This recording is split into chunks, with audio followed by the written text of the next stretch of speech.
Vale, vamos a desglosar esto. Hoy la misión es sumergirnos de lleno en la mente, en la vida y en la enorme evolución intelectual de una de las figuras más debatidas y a veces peor comprendidas del siglo XX.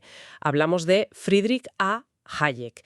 Y el punto de partida para este análisis a fondo es un recorrido exhaustivo por su biografía y su pensamiento, basándonos principalmente en el libro Camino a la Libertad y otras referencias de su época. Porque, a ver, Hayek no fue simplemente un tipo con traje que se pasaba las horas mirando gráficos de inflación o moviendo tipos de interés en una pizarra. Hablamos de alguien que intentó literalmente descifrar los cimientos que mantienen en pie a la civilización occidental. Sí, y antes de meter las manos en la masa, creo que es vital hacer una pequeña pausa para calibrar la brújula. Vamos a adentrarnos en un terreno que hoy en día sigue levantando unas pasiones increíbles. Hayek lanzó críticas durísimas al socialismo, al nazismo, al intervencionismo estatal y fue un defensor acérrimo del libre mercado. Así que hay que hacer un apunte muy importante. Nuestro objetivo aquí no es aplaudir ni cancelar a Hayek. No tomamos ningún partido ideológico ni de izquierdas ni de derechas. Venimos puramente con mentalidad de exploradores para entender qué decía realmente en estos textos históricos, cómo se formaron esas ideas y por qué causaron tanto revuelo. Analizar no significa respaldar en absoluto. Exacto, una regla de oro indispensable para quienes nos escuchan, sobre todo porque leer a Hayek hoy en día es casi adentrarse en un campo minado. Con esa mentalidad de exploradores, el primer destino es la Viena de 1899. Ahí nace Friedrich Hayek en una familia muy académica, hijo de un biólogo y con el tiempo considerado un heredero directo de la famosa Escuela Austriaca de Economía. Y aquí hay que hacer una parada, porque cuando se habla de la escuela austriaca a veces suena a un grupo de señores tomando café bienes, pero es un concepto muchísimo más profundo. O sea, no es solo una denominación geográfica, claro. Es una forma entera de ver el mundo. A ver, para la escuela austríaca, la economía no es una ciencia de fórmulas matemáticas perfectas y frías. Ellos ponían el foco totalmente en el individuo. Creían que las decisiones humanas, que muchas veces son subjetivas, erráticas e impredecibles, son el verdadero motor de la economía. No se puede meter la acción humana en una ecuación estática y esperar que funcione siempre de la misma manera. Claro, y esa base es clave para entender todo lo que viene después. Pero el verdadero salto a la fama de Hayek no ocurre en Austria, sino cuando cruza el Canal de la Mancha. En 1931 aterriza en Gran Bretaña para dar clases en la London School of Economics, la mítica LSE. Y en ese momento el mundo lo ve puramente como un economista técnico brillante. Era, digamos, el gran experto en los engranajes finos del dinero. Totalmente. Hablamos de un Hayek joven que publica obras muy densas y rigurosas, cosas como Teoría monetaria y ciclo económico en el 28, luego Precios y producción en el 31, y más adelante su Teoría del capital en el 41. Eran libros que buscaban entender por qué la economía tiene esos ciclos de auge y caída, por qué de repente hay unas crisis financieras terribles. En esos debates técnicos de los años 30, Hayek se ganó un respeto inmenso. Ya, pero claro, Londres no estaba solo. Y aquí es donde chocan dos placas tectónicas del pensamiento moderno. Hayek contra John Maynard Keynes. Hay una anécdota fascinante del año 38 que ilustra perfectamente este choque. Keynes estaba inmerso leyendo las memorias de su antiguo círculo de Bloomsbury. Y para dar un poco de contexto a la audiencia, este círculo era un grupo elitista de artistas, intelectuales, literatos, gente brillantísima, sí, pero muy alejada del obrero común. Y Keynes creía fervientemente que el mundo debía ser dirigido por una élite intelectual benevolente, una especie de gente linda y preparada que manejara la economía desde arriba para salvar a las masas de sus propios errores. Es una imagen poderosísima. Básicamente imaginemos a una élite de genios en una sala de juntas convencidos de que pueden programar la vida de millones de personas como si fuera el algoritmo de una aplicación moderna. Ajustamos esto aquí, movemos este botón allá y la sociedad funciona a la perfección. Por un lado, tenías a Keynes con una confianza absoluta en que el Estado y un grupo de expertos podían calibrar la máquina económica para evitar las crisis. Pero en la acera de enfrente, Hayek empezaba a ver esto con un terror absoluto. ¿Pero por qué terror? A ver, al fin y al cabo, la idea de Keynes sonaba bien intencionada, ¿no? Eran expertos arreglando problemas complejos. Sonaba maravillosamente bien, claro. Pero Hayek sospechaba que ese nivel de control centralizado, por muy noble que fuera en su origen, requería una concentración de poder monstruosa. Y si concentras el poder de decidir quién produce qué, a qué precio y quién recibe qué, Acabas controlando todo. exacto, irremediablemente terminas amenazando la libertad política. Hayek veía que la libertad económica y la política no son dos habitaciones separadas en una casa. Si cierras una con llave, la otra se queda sin oxígeno inmediatamente. Y ese miedo visceral a la concentración de poder es lo que nos lleva de lleno a la década de los 40. En plena Segunda Guerra Mundial, Europa está literalmente en llamas. Y en 1944, Hayek lanza una auténtica bomba intelectual. Publica su obra más famosa y, sin duda, la más polarizante de todas, Camino de servidumbre. Un libro que cayó como un jarro de agua fría en muchísimos círculos intelectuales. Fue un éxito de ventas, de acuerdo, pero también generó un rechazo furibundo. Su tesis central rompía todos los esquemas de la época. Muchos intelectuales de entonces querían creer que el nazismo que arrasaba Europa era simplemente el último coletazo violento de un capitalismo en agonía, pero Hayek dijo que no, en absoluto. Argumentó que el nazismo era en esencia una forma peculiar de socialismo, un colectivismo llevado al extremo absoluto. Claro, porque para él la etiqueta daba un poco igual, ya fuera comunismo soviético o nacionalsocialismo alemán. El problema real era la estructura subyacente de control. Eso es. Él advertía que cualquier sistema, se llame como se llame, que busque organizar a toda la sociedad bajo un mando único para lograr un fin colectivo absoluto, termina degenerando la vida humana. Lo llamaba el peligro de la sociedad colmena. En una colmena no hay individuos, solo hay funciones al servicio del panal. Y Hayek afirmaba que ese era el verdadero enemigo de un pueblo libre. Y aquí es donde la cosa se pone realmente interesante, porque esto nos lleva a un giro de guión espectacular en su biografía. Después del revuelo de Camino de servidumbre, Hayek ya es una celebridad mundial. En 1950 hace las maletas y cruza el charco a Estados Unidos, a la Universidad de Chicago. Y cualquiera pensaría que iba a liderar el departamento de economía más prestigioso del mundo, pero resulta que no. Ocupa un puesto en economía. Se pasa 12 años dando clases de filosofía moral y ciencias sociales. A ver, ¿cómo es que un economista de ese calibre abandona los números por la filosofía, de repente? Pues porque se dio cuenta de que la economía técnica se le quedaba pequeña para responder a las grandes crisis de la civilización. En libros posteriores, como La Constitución de la Libertad, él explica este cambio de disciplina. Hayek comprendió que las respuestas a las urgentes preguntas sociales no se encontrarían solo mirando gráficos. Entendió que las creencias morales y las opiniones de los hombres determinan, en última instancia, si una economía libre sobrevive o no. Para él, los tipos de interés o la inflación son detalles fontanería. ¿La economía como fontanería? Me gusta esa imagen. Es que lo es. Y la filosofía moral es el agua que corre por esas tuberías. Él concluyó que las verdaderas bases que sostienen una sociedad son las tradiciones, el respeto por la propiedad y las actitudes individuales. Si una sociedad pierde esos valores morales subyacentes, da igual lo perfecta que sea su política monetaria, porque el sistema va a colapsar hacia el autoritarismo. Necesitaba entender la raíz filosófica de la libertad para poder defenderla. Y esa urgencia por proteger esa raíz filosófica es lo que le empuja a la acción pura y dura. Nos situamos ahora en 1947. La guerra acaba de terminar, el telón de acero empieza a dividir el mundo y Hayek decide que no basta con escribir libros.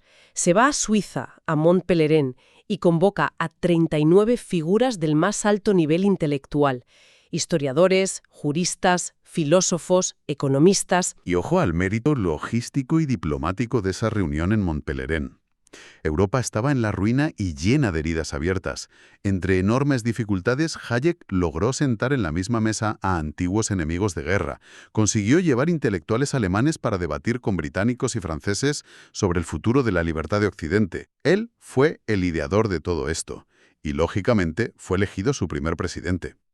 Sí, y si se analiza la declaración de principios fundacional de aquella sociedad, se nota una preocupación muy profunda.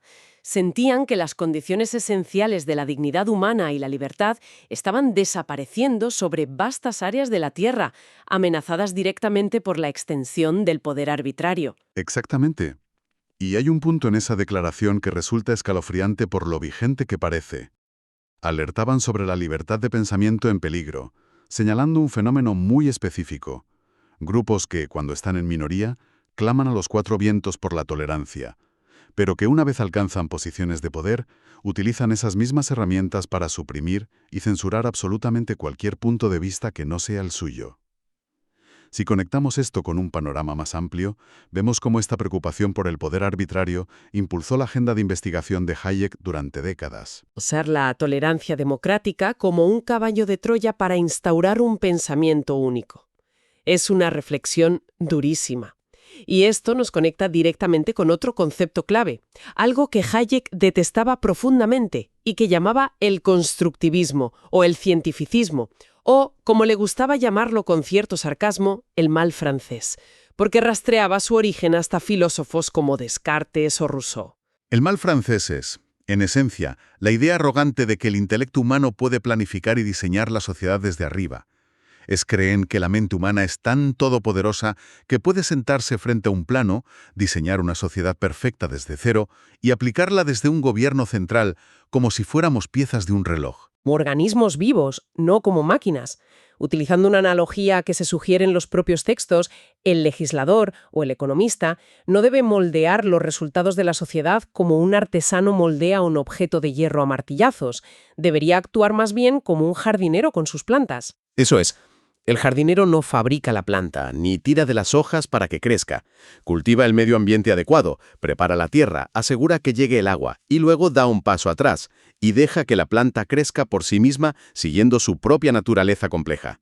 Vale, entonces, ¿qué significa todo esto en realidad cuando hablamos de mercado? Porque hablar de jardinero suena muy bien, pero la gente compra pan, busca empleo y paga alquileres. ¿Cómo encaja el mercado en esta visión? Para aclarar esa visión de mercado, Hayek introdujo un neologismo fascinante basado en el griego, la catalaxia. Literalmente significa intercambio, pero tiene un segundo significado oculto precioso, que es convertirse de enemigo en amigo. El mercado es un orden amplísimo, totalmente impersonal, guiado por señales de precios. Coordina eventos y necesidades de millones de personas que no se conocen entre sí. De enemigo a amigo a través de los precios. A ver, desarrollemos esto un poco. Pensemos en tomarse un café en cualquier ciudad. Para que esa taza llegue a la mesa, ha hecho falta la cooperación pacífica de un agricultor a miles de kilómetros, un transportista naviero, un tostador y el camarero local. Esas personas no se conocen de nada y a lo mejor, si hablaran de política, se odiarían. Sin embargo, a través del sistema de precios cooperan pacíficamente para satisfacer una necesidad mutua. Eso es la catalaxia, un orden inmenso que garantiza libertad de oportunidades, aunque, y esto es muy importante, no garantiza la igualdad de resultados. Esos sistemas siga siendo libre y no degenere en la ley del más fuerte, hace falta un marco de reglas. Y esto nos lleva a la fase de madurez de Hayek sobre jurisprudencia, obras vitales como La Constitución de la Libertad de 1960 y más tarde Derecho, Legislación y Libertad. Ahí él define la libertad de una forma muy sobria y precisa. La libertad no es anarquía, no es hacer lo que a uno le dé la gana sin consecuencias. Es libertad bajo la ley, una condición donde la coerción que otros o el Estado ejercen sobre el individuo se reduce al mínimo posible. Y esto plantea una pregunta importantísima. ¿Qué entiende él por ley? Porque hoy en día tendemos a meter todo lo que aprueba un parlamento en el mismo saco. Y Hayek hace una distinción vital entre ley con mayúsculas y legislación, algo que tiene mucho que ver con el declive del Estado de Derecho, el Rechtsstaat. Es una distinción que parece semántica pero que esconde una advertencia monumental. La ley real para Hayek son normas generales, abstractas, que protegen la esfera privada de las personas. Son como las normas de tráfico. Los semáforos te dicen cuándo parar para no chocar, pero no te dicen a dónde tienes que viajar. Vale, esa es la ley abstracta. ¿Y la legislación? La legislación serían decretos gubernamentales arbitrarios creados para fines específicos. Sería que el gobierno use las señales de tráfico para obligar a todo el mundo a conducir hacia la montaña porque lo considera el destino adecuado ese fin de semana. Según las fuentes que estamos analizando, Hayek temía enormemente que el dogma democrático de la necesidad estuviera usando esta legislación constante para destruir la verdadera ley tradicional. Veía que eso pavimentaba, decreto a decreto, un nuevo camino a la servidumbre. Es una reflexión muy cruda sobre la salud de los sistemas democráticos. Y a pesar de que remar contra la corriente planificadora le costó bastante ostracismo académico en su momento, el tiempo y la historia acabaron dándole la razón en muchas cosas. En 1974 llega el reconocimiento internacional definitivo. Le conceden el Premio Nobel de Economía. El galardón reconoció su esfuerzo pionero en teoría monetaria y su penetrante análisis de la interdependencia de los fenómenos institucionales y económicos. Sí, pero siendo Hayek, estaba claro que no iba a subir al estrado simplemente a dar las gracias. Lejos de ser complaciente, usó su discurso del Nobel para lanzar una advertencia demoledora. El discurso se tituló La pretensión del conocimiento, y en él advirtió contra la arrogancia de los propios economistas. Criticó duramente la tendencia de su profesión a imitar a las ciencias físicas, esto de querer medirlo todo en agregados cuantitativos. Como si los seres humanos fuéramos partículas predecibles en un laboratorio. Exactamente, y señaló que esta metodología ignoraba la complejidad esencial de la acción humana. Y ojo, porque esta crítica afectaba tanto a los planificadores keynesianos como al monetarismo de su amigo Milton Friedman. Les decía a todos que dejaran de fingir que poseían el conocimiento necesario para controlar la sociedad desde arriba. Fue un acto de honestidad intelectual brutal. Desde luego. Y tras toda esta vida de batallas intelectuales desde Viena hasta Londres y Chicago, llegamos al final de su historia en la ciudad de Friburgo, en Alemania. Allí, ya con 80 años, continuaba escribiendo, dando conferencias y, según cuentan, autodenominándose simplemente como un viejo liberal no arrepentido. Su legado intelectual en el siglo XX es absolutamente innegable. Su evolución es asombrosa. Empezó con una lupa estudiando los detalles áridos de la teoría del capital y terminó con un telescopio, convertido en un filósofo social que alertaba sobre las grandes amenazas de la civilización occidental. Resumiendo un poco este viaje para quienes nos escuchan, hemos pasado de los números y gráficos a las preguntas más profundas sobre la moral, las reglas de la sociedad y los límites del conocimiento humano. Entender a Hayek hoy es crucial para cualquiera que busque comprender los debates modernos sobre el alcance del gobierno, la libertad individual y los peligros del exceso de información o de planificación central. Totalmente de acuerdo. Y para poner el broche a este análisis a fondo, creo que es interesante dejar una reflexión final para que la audiencia la medite por su cuenta. Si, como sugería Hayek, la verdadera prosperidad y la paz surgen de un orden espontáneo y de esa catalaxia que vuelve amigos a los enemigos mediante el libre intercambio, hay que preguntarse algo urgente. ¿Cómo podemos preservar ese delicado ecosistema humano en una era moderna donde la tecnología y los gobiernos tienen una capacidad sin precedentes para vigilar, medir y tratar de controlar cada uno de nuestros movimientos? Es una pregunta que nos deja a todos pensando. ¿Podría la inteligencia artificial hacer realidad el sueño centralizador que Hayek tanto temía? Agradecemos muchísimo la atención en este análisis a fondo e invitamos a toda la audiencia a seguir cuestionando y explorando las fuentes del conocimiento por su cuenta. Nos escuchamos en la próxima.